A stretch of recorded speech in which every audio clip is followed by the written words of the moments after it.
கிறிஸ்துவுக்குள் அன்பானவர்களே, இயேசு கிறிஸ்துவின் நாமத்தில் என்னுடைய அன்பின் வணக்கங்கள். இன்றைக்கும் கர்த்தர் நம்மோடு கூட பேசும்படியான ஒரு நேரத்திற்கு வந்திருக்கிறோம். கர்த்தர் தாமே மகிமைப்படுவாராக. பெற்ற தாயும் என் தந்தையும் மாணவரே மற்றும் எல்லாம் எனக்கு நீரே. பெற்ற தாயும் என் தந்தையும் மாணவரே மற்றும் எல்லாம் எனக்கு நீரே. வானம் பூமியும் யாவையுமே மாறிடி மாக்கு மாறாதவரே. ஆனந்தமே அல்லும் பகலிலும் பாடிடுவே. இயேசுவே எந்த நாருயிரே, இயேசுவே எந்த நாருயிரே. உயரடைக்கலத்தில் என்னை வைத்தவரே, உந்தன் நாமத்தை போற்றிடுவே. உம்மை அல்லாது பூமியில் யாரையும் நம்பி உயிர் தந்த தெய்வம் நீரே. ஆனந்தமே அல்லும் பகலிலும் பாடிடுவே. இயேசுவே எந்த நாருயிரே, இயேசுவே எந்த நாருயிரே. எந்தன் அன்புள்ள ஆண்டவர் இயேசுவை நான் உந்தன் நாமத்தை போற்றிடுவே. உம்மை போலொரு தெய்வனை பூமியில் அறிந்து உயிர் தந்த தெய்வம் நீரே. Thank you Lord. முது வல்லமையின் கரத்திற்கு எங்களை ஒப்புக் கொடுக்கிறோம். நீரே மகிமைப்படுவீராக. எனக்கு அன்பானவர்களே, நாம் அனைவரும் யார் என்று நமக்கு தெரிய வேண்டும். நாம் ஒவ்வொருவருக்கும் நாம் எப்படிப்பட்டவர்கள் என்பதை நமக்கு தெரிய வேண்டும்.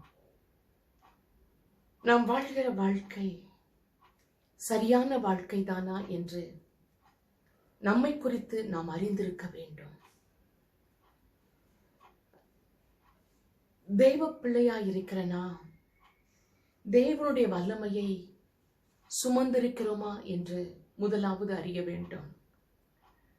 நம்முடைய சரீரமாகிய இந்த பாத்திரம் தேவனுடைய ஆலயமாய் இருக்கிற இந்த மாம்சமான சரீரம், இதில் தேவனுடைய வல்லமை நிரப்பப்பட்டிருக்கிறதா? எந்த நிமிடமானாலும் உங்களால் தேவனை மகிமைப்படுத்த முடியுமா?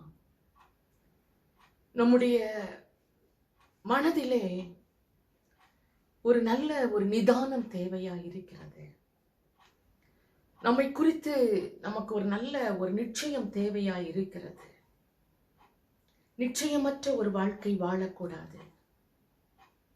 என கண்பானவர்களே, லூக்கா 6வது அதிகாரம் 19வது வசனம் சொல்லுகிறது, அவரிடத்தில் இருந்து வல்லமை புறப்பட்டு எல்லாரையும் குணமாக்கினபடியினால் ஜனங்கள் யாவரும் அவரை தொடும்படிக்கு வகை தேடினார்கள். இயேசுவில் இருந்து வல்லமை புறப்பட்டதினால், ஆண்டவராகிய இயேசுவில் இருந்து வல்லமை புறப்பட்டதினால் எல்லாரும் குணமாகும்படியாய் ஜனங்கள் அனைவரும் அவரை தொடும்படியாய் வகை தேடினார்கள். இயேசுவில் இருந்து வல்லமை புறப்பட்டது. இயேசுவின் பிள்ளைகளாயிருக்கிற நம்மில் இருந்து அவருடைய வல்லமை புறப்பட வேண்டும். அவர் நமக்கு வல்லமை கொடுத்து கொண்டிருக்கிறார். நம்மளை அபிஷேகித்திருக்கிறார். தினம் தினம் ஜெபிக்கும் போதும் நம்மீது ஒரு ஆவியின் அபிஷேகம் இறங்கிக் கொண்டிருக்கிறது.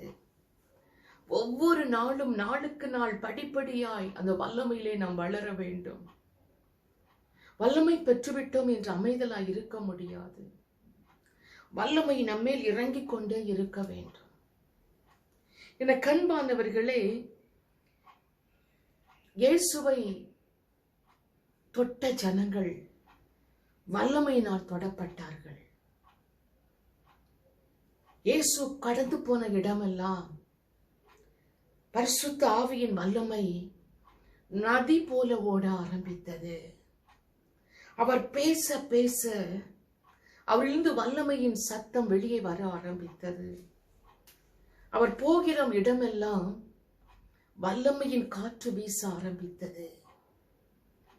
அவர் தேவனோடு கூட அந்த தேவனுடைய பரலோக வல்லமையையும் அக்கினியும் அவர் மேல் இறங்கிக் கொண்டே இருந்தது. தேவனை தேட தேட அவர் பாதத்தில் காத்திருக்கும் போதெல்லாம் இந்த உலகத்தில் வாழக்கூடிய தேவையான வல்லமையும் பரிசுத்த அக்கினியும் அவருக்குள் இறங்க ஆரம்பித்தது. ஏன் இதை சொல்லுகிறேன் தெரியுமா? கடைசி காலம் வந்துவிட்டது. அவரவரை பாதுகாக்க வேண்டும். நாமத்தான் நம்மளை பாதுகாக்கணும். நம்மளுக்குள்ள தேவனுடைய வல்லமை, அபிஷேகம், கிருபை, இரக்கம், தயவு, தேவ கண்கள் தயவு இருந்தால்தான் நம் வாழ்க்கையை நாம் பாதுகாக்க முடியும். நாம் தான் நம்மளை பாதுகாக்கணும். அந்த பாதுகாப்பு வேற யாருமே உங்களை பாதுகாக்க மாட்டாங்க. யாருமே உங்களுக்கு சப்போர்ட்டா வர மாட்டாங்க. என் ஆண்டவர் சொல்லுகிறார், இந்த வல்லமையும் அக்கினியும் சீஷர்களில் இருந்து புறப்பட்டு வர ஆரம்பித்தது. அவரை பின் சென்ற சீஷர்கள் மேல் பரிசுத்த ஆவியின் வல்லமையும் அக்கினியும் புறப்பட ஆரம்பித்தது, ஓடி வர ஆரம்பித்தது. அவர்கள் போன இடமெல்லாம் எல்லாரும் பலனடைந்தார்கள். எல்லாரும் ரட்சிக்கப்பட்டாங்க. எல்லாரும் ஆவியினால் நிரப்பினார்கள். பேதுரு பேச பேச ஜனங்கள் ரட்சிக்கப்பட்டார்கள். தேவனுடைய சபையில் சேர்க்கப்பட்டார்கள். பவுல் தன் கரங்களை நீட்டும் போது அற்புதம் நடைபெற ஆரம்பித்தது. நீங்கள் ஒருவேளை இன்றைக்கு இந்த செய்தியை கேட்கிற நீங்கள் வியாதி உள்ளவர்களாய் இருக்கிறீர்களா? பலவீனமாய் இருக்கிறீர்களா? டாக்டர் வந்து சுகம் தருவார் என்று காத்து கொண்டிருக்கிறீர்களா? அல்லது நான் இப்படியே மறித்து விடுவேனோ என்று பயந்து கொண்டிருக்கிறீர்களா? நான் என்ன சொல்கிறேன் என்றால், நீங்கள் தான் உங்களை விடுதலையாக்க வேண்டும். நீங்கள் தான் உங்களை காப்பாற்ற வேண்டும். நீங்கள் தான் விடுதலை எடுத்துக்கொள்ள வேண்டும். உங்களுக்குள்ளாக தான் தேவன் இருக்கிறார். அவர் உங்களை தொட வேண்டும். நீங்கள் வாய் திறந்து ஜெபிக்க ஆரம்பித்தால்தான் உங்களை என் தேவன் தொட்டு சுகப்படுத்துவார். நீங்கள் ரட்சிக்கப்பட்டிருக்கிறீர்கள். இயேசுவை சொந்த ரட்சகராய் ஏற்றிருக்கிறீர்கள். ஏன் பயந்து நடுங்கி வியாதிக்கும் மரணத்துக்கும் திகிலடைந்திருக்கிறீர்கள்? இயேசுவின் நாமத்தில் சொல்லுகிறேன், இன்றைக்கு சொல்லுங்க, நான் சுகம் பெறுவேன், நான் விடுதலை ஆவேன், நான் பிசாசை துரத்துவேன், எனக்குள் அற்புதம் நடக்கும். நீங்க வாய் திறந்து சொல்லணும், இந்த வியாதி என்னை விட்டு விலகும், கர்த்தர் எனக்கு சுகம் தருவார், கர்த்தர் என்னை இன்றைக்கு விடுதலையாக்குவார், நான் அதை விரும்புகிறேன். தெய்வ சமூகத்திலிருந்து எனக்கு அற்புதம் நடக்கும். நான் கூப்பிடும் போது என்னை கர்த்தர் தொடுவார். நான் எடுக்கிற அந்த மெடிசன்ல கர்த்தருடைய வல்லமை இறங்கும். என் அப்பமும் தண்ணீரும் தேவனுடைய பிரசன்னம் இறங்கி அது என் சரீரத்துக்கு ஏற்றதாய் மாறும். நீங்கள் வாய் திறந்து விசுவாசத்தோடு விசுவாச அறிக்கை செய்ய வேண்டும். இன்னைக்கு பரிசுத்த ஆவியானவர் நம் நடுவில் அதை செய்ய போகிறார். எனக்கு அன்பானவர்களை, உங்கள் விசுவாசத்தின்படி உங்களுக்கு ஆக கடவுள். அப்போ டாக்டர்கிட்ட போய் ஒரு மெடிசன் எடுக்க போறேன், எனக்கு சுகமாகும்னா உங்க விசுவாசத்தின்படி டாக்டர்கிட்ட போவீங்க, சுகமாவீங்க. இல்ல இது சாதாரண பிரச்சனை தான், டாக்டரை விட என் ஆண்டவர் பெரியவராய் இருக்கிறார், ஆவியில நிறைந்து நான் விடுதலை எடுப்பேன், அவிசுவாசமா இருக்க மாட்டேன், நான் சாப்பிடுற ஒவ்வொன்றிலும் தேவனுடைய ரத்தம் கடந்து வரும், கர்த்தர் என்னை விடுதலையாக்குவார். நான் சொல்றேன், அப்படி நினைச்சீங்கன்னா கட்டாயம் ஆண்டு அதுல ஜெயத்தை எடுங்க, பிசாசை விரட்டுங்கள், வியாதிக்கு பின்பாக இருக்கிற அந்தகார வல்லமையை விரட்டுங்கள். அல்லது என்னுடைய ஊழியன் தொட்டு சுகப்படுத்துவார், என் ஊழியத்தை நான் போன் அடிச்சு ஜோம் பண்ண போறேன், போய் பார்த்து ஜோம் பண்ண போறேன் அப்படின்னா உங்கள் விசுவாசத்தின்படி உங்க ஊழியன் ஜெபிக்க ஜெபிக்க உங்களுக்கு அற்புதம் நடப்பதாக, உங்கள் விசுவாசத்தின்படி உங்களுக்கு ஆவதாக. இன்றைக்கு ஆனால் நான் சொல்றேன், சுகமாக்குவது என் ஆண்டவராகிய இயேசு கிறிஸ்து. நீங்க எப்படி விசுவாசித்தாலும் பரவாயில்ல, சுகம் இயேசுவிடத்திலிருந்து வருகிறது, அற்புதம் இயேசுவிடத்திலிருந்து வருகிறது. எனக்கு அன்பானவர்களே, முதல்ல உங்க சிந்தனையில நீங்க சுகமாகணும், உங்க மனசுல நான் சுகமாகுவேன் அப்படின்னு சொல்லி நீங்க மனசுல முதல்ல சுகமாகணும். ஏன் சொல்றேன்னா, ஆண்டவருடைய சுகமளிக்கிற வல்லமை உங்களுடைய விசுவாசத்தில், உங்களுடைய நம்பிக்கையில் இருக்கிறது. நீங்க நம்புனீங்கன்னா நிச்சயமா கர்த்தர் உங்களுக்கு அற்புதம் செய்வார். நம்பி அவர் பாதத்துல விழுந்து தாழ்த்தி, ஆண்டவரே என் பாவத்தெல்லாம் மன்னிச்சிருங்க, எனக்கு அற்புதம் நடக்கட்டும், உங்க சுகமளிக்கிற வல்லமை எனக்கு வரட்டும், என்னை சுகமாக்கும், நான் உங்களுக்கு சாட்சியா இருப்பேன், உங்களுடைய தழும்புள்ள கரங்களால் நான் குணமாவேன் அப்படின்னு சொல்லி அறிக்கை செய்து கர்த்தரை நோக்கி பாருங்கள். கர்த்தர் கட்டாயம் மகிமைப்படுவார். என் தேவனுடைய வல்லமை உங்களை தொடப் போகிறது. இன்றைக்கு என் தேவனுடைய அபிஷேகம் உங்கள் மேல் இறங்க போகிறது. கர்த்தருக்கு நன்றி சொல்லுங்கள். அப்போஸ்தலர் 19வது அதிகாரம் 11-12வது வசனம் சொல்லுகிறது, பவுலின் கைகளினால் தேவன் விசேஷித்த அற்புதங்களை செய்தார். அவருடைய சரீரத்தில் இருந்து உருமால்களையும் கச்சைகளையும் கொண்டு வந்து வியாதியஸ்தர் மேல் போட வியாதிகள் அவர்களை விட்டு நீங்கி போயிது, பொல்லாத ஆவிகளும் அவர்களை விட்டு புறப்பட்டு போயின. பாருங்க, பவுலின் மூலமாய், பவுலின் கரத்தினால் தேவன் மகிமைப்பட்டார். குஷ்டரோகிகள் சுகமாறாங்க. என்ன சொல்றேன்னா, அவனுடைய ட்ரெஸ் எடுத்துட்டு வந்து, அவன் உருமாலை எடுத்துட்டு வந்து வியாதியஸ்தர்கள் மேல போடுறாங்க, அவங்க குணமாயிட்டாங்க, அவங்க விடுதலை ஆயிட்டாங்க, அவங்க வியாதி போயிட்டு. அதே மாதிரி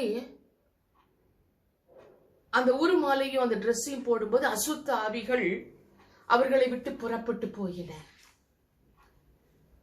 பவுலின் மேல் இருந்த பரிசுத்த ஆவியானவர், அவர் ஜெபித்து ஆண்டவரோடு கூட உறவாடி நேரம் செலவழித்து கர்த்தரோடு கூட வாழ்ந்த பவுல் உன்னத ஆவியை பெற்றிருந்தார். அந்த ஆவியின் அபிஷேகம் அவனுடைய ஆத்துமாவை நிரப்பி இருந்தது, அவனுடைய சரீரம் முழுவதும் நிரம்பி இருந்தது.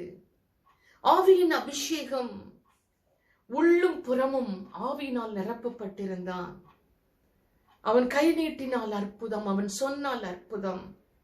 இப்பொழுது சொல்கிறார்கள், அவன் சரீரத்திலிருந்து ஆடையை எடுத்துக்கொண்டு வந்து போட்டார், வியாதியஸ்தர்கள் சுகமானார்கள். அவன் மேல் இருந்த வல்லமை அவன் உடுத்தி இருந்த ஆடையிலும் இறங்க ஆரம்பித்தது. உங்கள் சரீரம் அபிஷேகிக்கப்பட வேண்டும், உங்கள் ஆத்துமா அபிஷேகிக்கப்பட வேண்டும், உங்கள் சிந்தனை, உங்கள் மனது அபிஷேகிக்கப்பட வேண்டும். உங்கள் சரீரத்தின் மேல் இருக்கிற அந்த தோலிலே அபிஷேகம் சுரக்க வேண்டும். வியர்வை சுரக்கிற மாதிரி, வியர்வை சுரக்கிற மாதிரி அபிஷேகம் சுரந்து சுரந்து வெளியே வர வேண்டும். சரீரத்திலிருந்து அபிஷேகம் வாய் வழியாய், கண் வழியாய், மூக்கு வழியாய், காது வழியாய், சரீரத்தில் இருக்கிற அந்த வேர்வை வருகிற துவாரத்தின் வழியாய் தேவனுடைய அபிஷேகம் வெளியே வர வேண்டும். என் ஆண்டவருடைய நாமத்தினாலே சொல்லுகிறேன், உங்கள் கால்கள் நடக்கிற பாதையெல்லாம் அபிஷேகம் பொழிய வேண்டும். உங்கள் கரங்கள் நீட்டுகிற இடமெல்லாம் தேவனுடைய அபிஷேகம் இறங்க வேண்டும். இயேசுவின் நாமத்தில் இந்த ஆவியை நீங்கள் பெற வேண்டும். இந்த வல்லமையை நாம் பெற வேண்டும். இந்த அபிஷேகத்தை சுமக்க வேண்டும். அபிஷேகத்தை சுமக்கிற ஒரு மனுஷனாய் இந்த உலகத்திலே நிற்க வேண்டும். ஆண்டவரிடத்தில் இந்த அபிஷேகத்தை நீங்கள் கேட்க வேண்டும். ஏதோ ஒரு வாழ்க்கை அல்ல. உங்க வாழ்க்கையிலே எப்படி பவுலின் கைக்குட்ட உருமாலு அவனுடைய டிரெஸ்ல பிசாசுகள் விலகினதோ, வியாதிகள் விலகினதோ, மக்கள் சுகமானார்களோ, அதை போல பவுல் அதற்கு காரணம் அல்ல. பவுலினால் அது நடக்கவில்லை. பவுலுக்குள் இருந்த தெய்வ வல்லமையினால் நடைபெற்றது. பவுலினால் அது நடைபெறவில்லை. பவுலுக்குள் இருந்த பரிசுத்த ஆவியாரின் வல்லமையே அற்புதத்தை செய்தது. பவுல் தன்னை பானபலியாய் வார்த்தார். பவுல் தன்னை தரை மட்டும் தாழ்த்தி ஆண்டவர் பாதத்தில் கிடந்தார். அந்த வல்லமையின் ஆவியானவர் இன்றும் நம்மோடு கூட இருக்கிறார். இன்றும் விரும்புகிறவர்கள், வாஞ்சிக்கிறவர்கள், ஏங்குகிறவர்கள், காத்திருக்கிறவர்கள் மேல் அந்த ஆவி இறங்குகிறது. என் தேவன் நம்மளை பயன்படுத்த சித்தமாயிருக்கிறார். என் தேவன் நம் நடுவில் பெரிய காரியம் செய்ய வேண்டும் என்று காத்து கொண்டிருக்கிறார். நம் மூலமாய் அவர் செய்ய போகிறார். இதை கேட்கிற உங்கள் மூலமாய் அவர் செய்ய போகிறார். அவருக்காய் ஒப்பு கொடுத்த உங்களுக்குள் அந்த வல்லமை இறங்க போகிறது. நீங்கள் தாகத்தோடு இன்று இன்று என்னை அபிஷேகம் பண்ணும், இன்று என்னை விடுதலை ஆக்கும், இன்றைக்கு தெய்வ வல்லமை என் மேல் இறங்கட்டும், இன்றைக்கு பரிசுத்த ஆவியானவரே என்னை நிரப்பும், என்னை தொடும் என்று சொல்லி நீ அவர் கரத்தில் உன்னை ஒப்பு கொடுத்து நிச்சயமாய் நீ ஜெபித்தா மணிக்கணக்காய் ஒவ்வொரு நாளும் உன்னுடைய ஏக்கம், உன்னுடைய வாஞ்சை, உன்னுடைய விருப்பம் அவர் மேல் இருந்தார், என் ஆண்டவருடைய நாமத்தில் சொல்லுகிறேன், நிச்சயமாய் அற்புதம் நடக்கும். நிச்சயமாய் அற்புதம் நடக்கும். உன் வாழ்க்கையில் இன்றைக்கு அற்புதம் நடக்கும். உன் ஆத்துமாவில் நீ விடுதலை ஆகிறாய். இப்பொழுதே உன்னுடைய பயம் விலகுகிறது. உன்னுடைய சரீரத்தில் இருக்கிற வியாதி மறைகிறது. இப்பொழுதே நீ விசுவாசித்தால் என் தேவனுடைய நாமம் இன்றைக்கு உன்னை இப்பொழுதே மகிமைப்படுகிறது. பரிசுத்த ஆவியானவர் உன்னை விடுதலை ஆக்கி கொண்டிருக்கிறார். நம்பு மகனே, நம்பு. இயேசுதான் உன் பரிகாரி. இயேசுதான் உன் தெய்வம். இயேசுவின் வல்லமை இல்லாமல் நீ விடுதலை பெற முடியாது. என் இயேசுவின் நாமத்தில் அந்த வல்லமையை நீ பெற்றுக்கொள். இன்றைக்கு அற்புதம் நடக்கிறது. அடுத்தபடியாக உன்னை கட்டி வைத்திருக்கிற கட்டுகள் இன்றைக்கு உடைக்கப்பட வேண்டும். அந்த கட்டு அறுபட வேண்டும். நீ சுகம் அடைய வேண்டும். இன்றைக்கு சுகம் வருகிறது இயேசுவின் நாமத்தில். பாருங்கள், ஜெபிக்காதவர்கள் ஜெயம் பெறவே முடியாது. ஜெபிக்காமல் அற்புதம் நடக்காது. இந்த செய்தியை கேட்டால் மட்டும் நடக்காது. உன்னை ஒப்பு கொடுத்து தெய்வ பாதத்தில் இருந்து நீ ஜெபிக்க வேண்டும். வியாதியஸ்தர்களுக்காக ஜெபிக்க வேண்டும். வியாதியில் உள்ளவர்களும் இயேசுவின் பாதத்தில் படுத்து கிடந்தோ, கண்களை மூடிக்கொண்டோ, உங்கள் ஆவி, ஆத்தும, சரீரம் என் தேவனை நோக்கி பார்க்க வேண்டும். வியாதி சுகம் மாறுறதுக்காக நீங்க ஜெபிக்கிறீங்களோ இல்லையோ, கர்த்தாவே என்னை தொடும் என்று ஜெபியுங்க. கர்த்தாவே எனக்கு இறங்கும் என்று கேளுங்க. என் பாவங்களை மன்னித்து என் கட்டுகளை அறுத்து என்னை விடுதலையாக்கும் கர்த்தாவே. இயேசுவே, உமது தழும்புள்ள கரங்களால் நான் குணமாகிறேன் என்று அவரை நோக்கி கூப்பிடுங்கள். நீங்கள் ஜெபிக்கும் போது நீங்கள் எவைகளை கேட்டுக்கொள்வீர்களோ அவைகளை பெற்றுக்கொள்வீர்கள் என்று விசுவாசியுங்கள். நீங்கள் ஜெபிக்கும் போது எதை கேட்கிறீர்களோ, எந்த காரியத்தை கேட்கிறீர்களோ அதை பெற்றுக்கொள்வேன் என்று விசுவாசியுங்கள். அப்பொழுதே உங்களுக்கு உண்டாகும் சுகம் உண்டாகும், விடுதலை உண்டாகும், அற்புதம் உண்டாகும், ஜெயம் உண்டாகும். இயேசுவின் நாமத்தில் சொல்லுகிறேன், நீங்கள் ஜெபிக்கிறதை பெற்றுக்கொள்கிறேன் என்று விசுவாசியுங்கள். அப்பொழுது இயேசுவின் நாமத்தில் உண்டாகும், விடுதலை உண்டாகும். Thank you Lord, thank you Lord. உமக்கு நன்றி. மார்க்கு 11வது அதிகாரம் 24வது வசனம் சொல்லுகிறது, நீங்கள் ஜெபம் பண்ணும்போது எவைகளை கேட்டுக்கொள்வீர்களோ அவைகளை பெற்றுக்கொள்வோம் என்று விசுவாசியுங்கள். அப்பொழுது அவைகள் உங்களுக்கு உண்டாகும் என்று சொல்லுகிறேன்.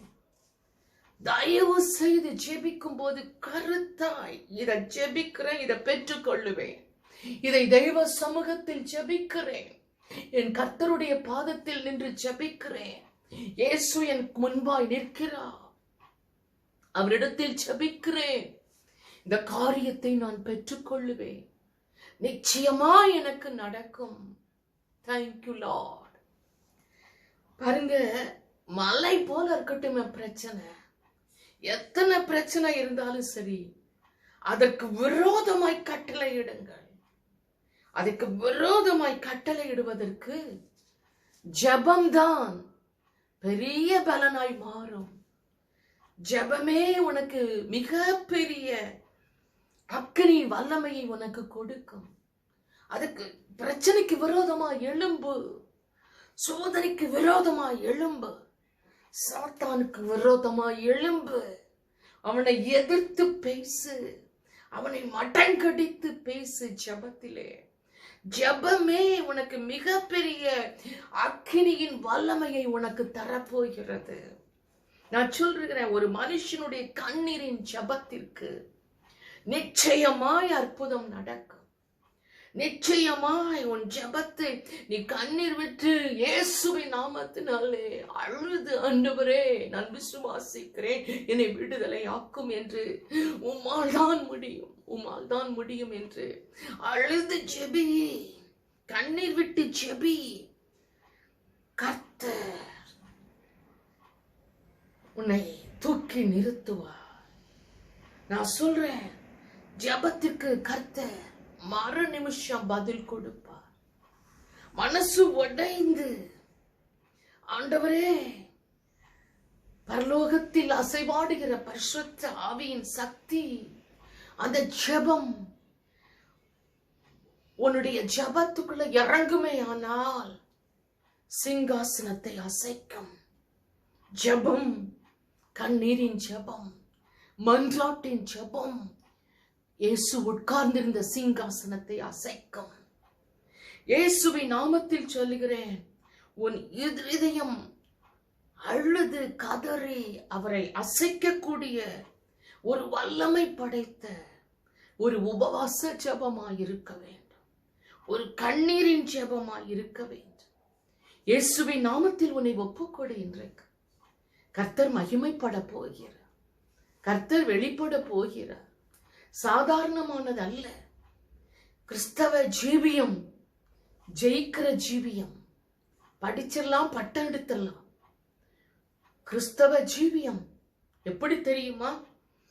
பிசாசுக்கும் பிசாசின் கிரியைகளையும் அழித்து அதிகாரத்தை, தேவனுடைய அதிகாரத்தை பெற்று தேவனுக்கு முன்பாய் மன்றாடி ஜெயிக்கிற, அவர் பாதத்தில் விழுந்து கதறி ஜெபிக்கிற அந்த கண்ணீரின் ஜெபத்துல உலகமே பார்க்கணும் நீ வாழ்றத, நீ ஜெபிக்கிறத, உனக்குள்ள கர்த்தர் இருக்கிறத, ஜெபத்துல வின் பண்றத இந்த உலகம் பார்க்க வேண்டும். தேவனோடும் மனிதனோடும் போராடி ஒருத்தன் நைட்டு ஃபுல்லா போராடி ஜெயித்தான். தொட எலும்பு சுளுக்கப்பட்டாலும் பிசாசை எதிர்த்து போராடி ஜெயித்தான். இயேசுவ ஒரு தடவை இன்னைக்கு பாருங்க. இந்த பிரசங்கத்தை கேட்டுட்டு அப்படியே விட்டுறாதீங்க. உங்க மூலமா எத்தனையோ வித அற்புதங்களை கர்த்தர் செய்ய போகிறார். உங்களை பயன்படுத்த போகிறார். இன்னைக்கு வைராக்கியமாய் நீங்கள் என் தெய்வ கரத்தில் உங்களை ஒப்பு கொடுப்பீர்களே ஆனால் எத்தனை வகை பிசாசு வந்தாலும் உங்களை கண்டு நடுநடுங்கி ஓடுவான். இன்றைக்கு பரிசுத்த ஆவியானவர் சொல்லுகிறார், எத்தனை சகல வியாதிகளை பிசாசு கொண்டு வந்தாலும், அது மரணம் வருகிற மரண வியாதியா இருந்தாலும், உங்களை சோதிக்க வருகிற பிசாசை நீங்கள் மடங்கடிக்க போகிறீர்கள். நீங்கள் விசுவாசித்தால், உங்கள் விசுவாசத்தின்படி கடுகளவு விசுவாசம் இருந்தாலும், அந்த கடுகளவு விசுவாசத்தை வச்சு மலையை இந்த இடத்துல இருந்து அந்த பக்கம் போனா போயிருமா? அப்போ உனக்குள்ள அந்த அளவு ஒரு உறுதி, இயேசுவின் மேல் ஒரு நம்பிக்கை. அது மரண வியாதியா இருக்கட்டும், உங்களால் முடியும் அற்புதம் எடுக்க. இயேசு சொல்லுகிறார், உங்களால் முடியும். இயேசுவை நம்பியிருக்கிற உங்களால் முடியும். இன்னைக்கு பரிசுத்த ஆவியானவர் அற்புதத்தை செய்யும்படியாய், உங்கள் ஜெபத்தை கேட்கும்படியாய் நம் நடுவிலே வந்திருக்கிறார். நம் ஒவ்வொருவரும் கண்களை மூடி இயேசுவின் கரத்தில் நம்மளை ஒப்புக் கொடுக்கலாம். பிசாசின் ஆவிகளை எதிர்த்து ஜெபியுங்கள். ஏஸ்மலஹா ஷிபாதுலே மகுரஹா சிபாலஹா மருஹா தின் மனோகரா. இந்த செய்தி இவர்களுக்கு இன்றைக்கு விடுதலையை கொண்டு வருவதாக. மகுரி சத்தலஹேனே, பரிசுத்த ஆவியானவர் மருஹா ரசிதினே இவர்களோடு பேசினேன். ருபஹா ஷலூரா இவர்களை இப்பொழுது சந்தித்துக் கொண்டிருக்கிறேன்.